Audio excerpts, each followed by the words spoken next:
tá? Eu tô cansada. E é sobre isso que eu quero falar hoje. Você tá cansada? Você tá cansado também? Por que será que a gente tá tão cansado? A gente trabalha. Eu trabalho, eu estudo. E a gente faz tantas outras coisas na vida além disso. É por isso.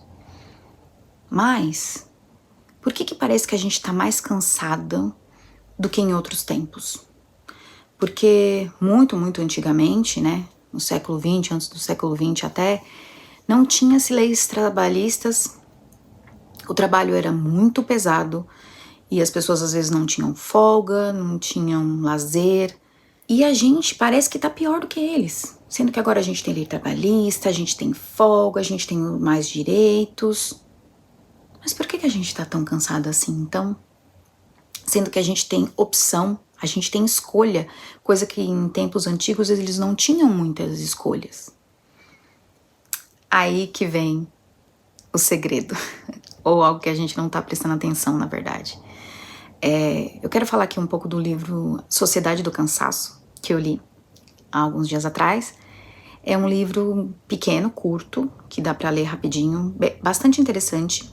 Porém, ele é de uma linguagem acadêmica, então tem uns conceitozinhos ali um pouquinho complicados de entender. Eu vou dar aqui minha opinião e como eu entendi o que tá escrito lá. Se você se interessar pelo livro, eu vou deixar aqui na descrição o livro e o nome do autor. Mas o que me fez querer saber sobre isso? Que é porque que a gente tá tão exausto, a gente tá tão cansado e a gente só finge que não tá, né?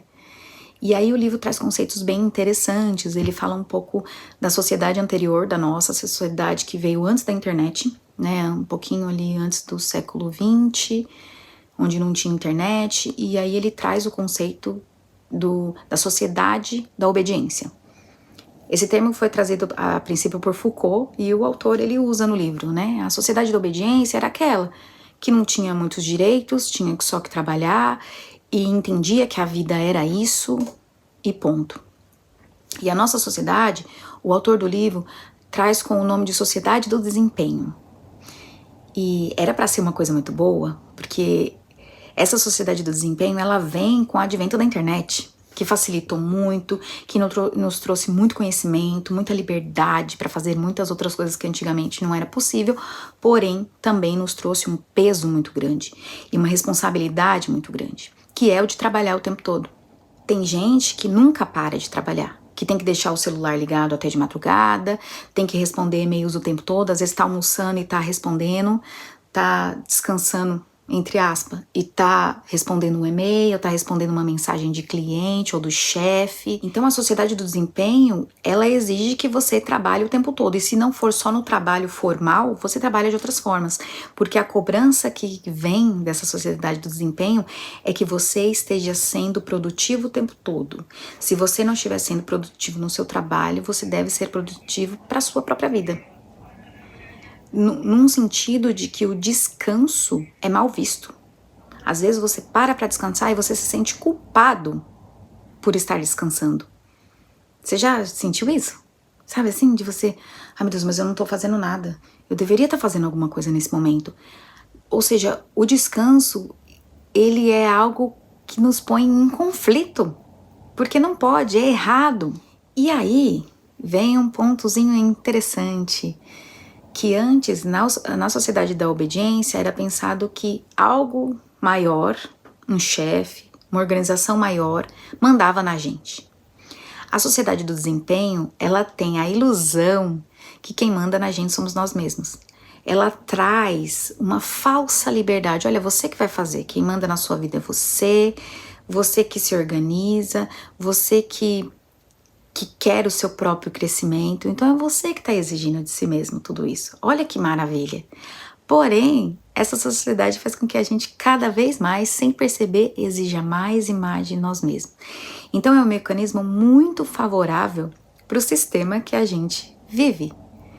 De fazer para alguém, para beneficiar alguém e se esquecer da gente mesmo. Porque a gente está sempre pensando em fazer mais. E com essa liberdade ilusória que a sociedade do desempenho traz, de que você é livre para lidar com a sua própria vida, para ser o seu próprio chefe, o chefe de si mesmo, não que você não vai ter um chefe no seu trabalho, mas você vai ser o chefe de si mesmo, você vai organizar a sua rotina, você vai fazer o seu trabalho meio que do jeito que você quiser, cria uma ilusão de que a gente tá mais livre, que a gente cresce, a gente pode crescer infinitamente e que a gente não precisa de descansar, porque se a gente descansar a gente vai estar perdendo tempo. Cria uma ideia meio como se a gente fosse uma máquina. Você é uma máquina, então faz, você tem que fazer mais. Você tá fazendo pouco. O dia tem 24 horas e você não tá usando as 24 horas pra fazer o que você deveria. Por que que você não tá usando? Ó, que pessoa terrível que você é. E isso é um problema seríssimo. Então, o tempo que você não tá no seu trabalho, você tá buscando outras coisas pra fazer. E a gente sempre tem outras coisas pra fazer. E aí, se você tira uma coisa da sua rotina, automaticamente você já coloca outra, porque não pode ter lacunas. Você tem que ter coisa pra fazer o tempo todo. E em contraposição a isso, a gente procrastina muito. Por quê? Porque o nosso cérebro não dá conta de lidar com tanta coisa ao mesmo tempo. Ele dá uma bugada? Não, eu não consigo, causa muita ansiedade, né? A procrastinação ela tem muito a ver com a ansiedade, de você ter muita coisa pra fazer e aí você paralisa, eu não consigo fazer nada. Aí você procrastina e a procrastinação causa uma dor imensa, porque ela é o não fazer. E o não fazer causa muita dor nessa sociedade do desempenho, muita dor. O não fazer, a gente se pune por isso. Ai, meu Deus, tá todo mundo fazendo, mas tá todo mundo enriquecendo, mas tá todo mundo fazendo outras coisas muito melhores que eu e eu não tô fazendo nada, e isso dói. Isso causa uma tristeza profunda, uma ideia ruim sobre si mesmo, porque tá todo mundo acordando 5 horas da manhã pra ir correr na praia, e eu não consigo acordar nem 8 horas da manhã pra ir pra academia. Oh, meu Deus, que pessoa horrível que eu sou. E aí vem esses influencers, que é muito famoso, dessas vidas perfeitas, que tem 24 horas no dia, mas aí fala que todo mundo tem as mesmas 24 horas no dia. E se você não tá fazendo o mesmo que eu faço no meu dia inteiro aqui, eu faço 20 mil coisas no meu dia. Se você não tá fazendo é porque você é preguiçoso, você deveria estar fazendo isso, por que que você não tá fazendo? E aí você, com a sua vida ali simples, na correria, trabalhos exaustivos, tendo que pegar condução de horas pra ir trabalhar, pra voltar e pra ir, você não tá usando bem o seu tempo. Por quê? Porque você em pé lá no ônibus, de 2 horas de viagem que você tem pra ir voltar pra sua casa, você devia estar fazendo alguma coisa. Sabe? É meio que isso vai causando na gente uma urgência, uma ideia muito louca de que eu tô perdendo meu tempo, eu devia estar fazendo mais, por que eu não tô fazendo mais? Isso é doentio. Doentio. Então a gente tá sempre exigindo da gente que a gente faça mais. O que acontece comigo muitas vezes, né? Eu, nos meus dias livres, né, eu tenho 2 folgas por semana, eu tenho um monte de coisa pra fazer. Geralmente a gente tem. Limpar a casa, ir no mercado, resolver questões pessoais e uma série de coisas. E aí eu programo, por exemplo, amanhã, minha folga, eu vou fazer 5 coisas, eu tenho 5 coisas pra fazer. E aí chega amanhã, eu tô muito cansada. E aí eu faço uma, eu me sinto tão mal com isso, falando, que pessoa terrível que eu fui. Porque eu não fiz as 5 coisas que me propus. Mas em que momento que tem o descanso realmente de não fazer nada, de não ir no mercado, de não limpar a casa, de não resolver nenhum problema, de descansar? Quando que é esse momento? Quando você tem esse momento. Você tem esse momento alguma vez na sua vida, na sua semana? Provavelmente não tem. Eu percebi que aqui nos últimos 2 anos, né, que eu tô aqui na Irlanda, eu não tive descanso. Não tive descanso. Os períodos que eu tenho de férias, que a gente pode pegar férias a qualquer momento, assim, você pode pegar uma semana e ficar de férias e depois pegar uma semana em outro momento até completar um mês, né? Todas as vezes que eu tive essas férias, eu vou viajar. E viajar é maravilhoso, é incrível, só que cansa. Não é descanso. Viajar é passear, é se divertir, é fazer coisas legais, mas não é descanso. Será que você também não tá fazendo isso? Toda vez no seu dia que seria do descanso, você não tá descansando. Então a gente nunca descansa. Nós somos máquinas, porém nós não somos de fato máquinas. A gente está tentando viver como se nós fôssemos. E isso é doentio e cada vez mais a gente vai adoecer com isso. Então a gente tem que prestar atenção nisso.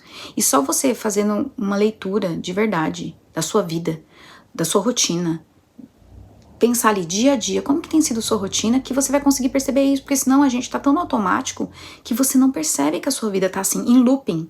Em looping. Às vezes a sensação a gente tem, Já teve aquela sensação de que você acorda, você tá o tempo todo acordando, parece que nem dormiu. Ou então a sensação que você tá no seu trabalho e que você não saiu de lá. Aí você vai de novo no outro dia, nossa, parece que eu nem fui pra minha casa. Parece que você tá sempre no mesmo lugar, do mesmo jeito, na mesma situação de novo, em looping. É porque a gente tá robotizando a nossa vida. E nós somos seres humanos, isso faz muito mal pra gente. Por isso que a gente adoece mental e emocionalmente. E fisicamente também, porque o corpo também não aguenta. Então, vamos pensar um pouco no que a gente tá fazendo. E por que a nossa rotina tá tão louca e tão pesada assim? Isso é muito particular, porque cada um sabe das suas necessidades, das suas prioridades. Mas viver deveria ser a principal prioridade da nossa vida. Viver e ter saúde. Deveria ser a prioridade acima de qualquer coisa. Porque sem isso a gente não consegue fazer nada. É uma ilusão qualquer coisa se você não tiver essas duas coisas, sabe? Então, essas deveriam ser sempre as prioridades. Não, quando eu conquistar tal coisa, eu priorizo isso. Não, sempre. Porque tem coisa que se você não cuida, por exemplo, se você não cuida da sua saúde agora, você pode acarretar problemas tão sérios que no futuro você não vai conseguir mais trabalhar, por exemplo. Ou você não vai conseguir desfrutar das coisas que você está almejando para o futuro. Então a saúde, ela é imprescindível. Imprescindível por toda a nossa vida. Ela não é importante só quando a gente estiver idoso, ela não é importante só quando a gente é criança ou só quando a gente é adulto, ela é importante o tempo todo. E se o que você está fazendo está correndo riscos para a sua saúde, pense de novo. Pare e pense de novo, se isso realmente vale a pena. E aí eu vou trazer aqui um conceito que é muito sério, que é sobre as mulheres. Eu, como mulher, vou falar um pouco do que como a sociedade olha para a mulher, que é aquela ideia de que a mulher ela consegue fazer várias coisas ao mesmo tempo. E isso é um motivo de orgulho para muitas mulheres. Nossa, como nós somos especiais, a gente consegue fazer várias coisas ao mesmo tempo. Só que, na verdade, a sociedade usa isso para simplesmente entuchar mais trabalho na mulher. Vocês são muito incríveis, você consegue fazer várias coisas ao mesmo tempo, enquanto os homens ficam, não, mas você que consegue fazer muitas coisas ao mesmo tempo, não sou eu. Então eles ficam um pouco mais livres de certas tarefas. Porque quem consegue fazer é você. E a gente se orgulha disso e vai fazendo, e vão jogando mais trabalho, e vão jogando mais coisa pra cima da gente. Quanto mais você se mostra a pessoa que aguenta, mais coisa vai vir pra cima de você. A gente pensa que eu sou produtiva, eu mostro meu trabalho, vão reconhecer e vão me dar menos trabalho. Só que na verdade é o contrário. Quanto mais você consegue, mais vão colocar trabalho pra você. Então a gente tem que saber o momento de falar, eu preciso de ajuda. Eu quero ajuda, eu não quero mais isso. Eu não posso fazer o trabalho sozinha. Eu não quero fazer o trabalho sozinha. O trabalho da mulher é muito mais pesado em relação à criação de filhos, em relação ao cuidado de casa. Eu sei que tem homens que fazem isso também, mas entre homens e mulheres que fazem isso, a mulher é muito mais. E a gente tem jornada tripla, jornada dupla, muitas jornadas nessa vida. E a gente vai ficando cada vez mais exausta. A gente tem que parar de querer ser a mulher guerreira. A mulher que não falha na luta. Não corre, não foge da luta. Foge da luta sim. Foge. Pelo seu bem-estar, pela sua saúde mental, pelo seu corpo. Nós não somos robôs, nós não somos super-heroínas. Gostaria de ser, mas nós não somos. E é importante a gente olhar pra gente assim. Porque esses elogios que nos dão é só pra trazer mais trabalho pra gente. Eu não quero elogio, eu quero alguém pra me ajudar. Eu quero alguém que esteja do meu lado para fazer coisas comigo. Sabe, no seu trabalho, quando você é um ótimo profissional e você se dedica e você faz, e o seu chefe ou os seus colegas só colocam mais trabalho para você? Diga não. Não, eu quero alguém que faça para mim. Quantas pessoas trabalham por mais de um? Vários lugares, eu acho que qualquer tipo de trabalho sempre vai ter aquele que ele trabalha por 2, ele trabalha por 3, ele trabalha por 4, mas não recebe por esse tanto de gente. Mas porque ele não fala nada, mas porque ele é uma pessoa boa, ele vai aguentando, ele é uma pessoa resistente, vai resistir até quando? Até adoecer, né? A gente fica nesse ciclo até o corpo não aguentar mais e acontecer coisas muito ruins. Não, vamos parar antes, vamos pedir ajuda e falar assim, não, isso aqui não dá pra fazer sozinho não, ou alguém faz comigo ou eu não faço. A sociedade só vai mudar quando a gente tiver essa coragem de fazer isso. Falar, não, eu não vou fazer isso aqui sozinha. Não, eu quero ajuda aqui. É porque tem os coitadinhos, tem aqueles que se escondem e que tem alguns probleminhas. Eu não posso fazer isso. Tem que ver a luta. Você tá ganhando dinheiro, você tem que fazer também. Não deixe os outros sobrecarregar você. Porque quem lida com os resultados da sobrecarga que te impõe e que você mesmo se impõe é só você. As outras pessoas estão vivendo a vida delas. Então, assim, vamos nos respeitar mais. E usar essa meio que ilusória liberdade como uma real liberdade. Liberdade de dizer, não, eu não vou fazer tanta coisa assim. Eu vou ter meus momentos de lazer sim. Seu chefe te chamou, você vai ter folga. Seu chefe te chamou, eu tô tão precisando amanhã. Não, eu não vou vir amanhã, é meu dia de folga, eu vou ter folga. E eu vou desligar o celular porque eu não quero saber se a empresa vai explodir. Porque eu sou prioridade. Então vamos usar essa falsa liberdade e tornar ela real. A liberdade de falar não. Eu não me importo do que vão pensar de mim. A minha saúde é mais importante, sabe? Eu vou me preocupar com o desempenho que eu tenho comigo mesmo. Porque é o mais importante. Eu sou uma pessoa, eu não sou uma coisa, nem um robozinho, sabe? Então é isso, essa conversa poderia se prolongar muito, muito, muito. Eu quero aqui que a gente converse sobre esse assunto. Eu acho que esse assunto, ele engloba todo mundo que trabalha, todo mundo, acho que todo mundo, qualquer pessoa que exista, você tá no meio desse ciclo de cansaço, de exigência. Então a gente tem que estar revendo a nossa vida e se policiando pra gente não cair nisso. Cair de uma forma negativa mesmo, que prejudica a nossa vida. E é desafiador? É desafiador. Mas a gente tem que aprender a aceitar os desafios e fazer mesmo que seja desafiador. Porque se esperar só fazer coisas que são fáceis, a gente não faz nada. Mas não vamos só ficar nessa de, mas tal coisa é muito difícil. Faça o que é possível. Vai fazendo o possível que daqui a pouco você tá fazendo até além. E quando é por nós mesmos, quando é pela sua saúde, sempre vai valer a pena. E aí deixa aqui nos comentários, eu vou pedir pra vocês, comentem o que vocês acham sobre esse assunto, como vocês se sentem nessa sociedade, gente, como vocês se sentem sobre o trabalho de vocês e tudo mais. E se inscreva no canal, deixa o like se você gostou do vídeo, pra incentivar aqui, pra gente ter mais conversas futuramente. E eu agradeço você que me assistiu até aqui, e eu espero você no próximo vídeo. Vejo vocês!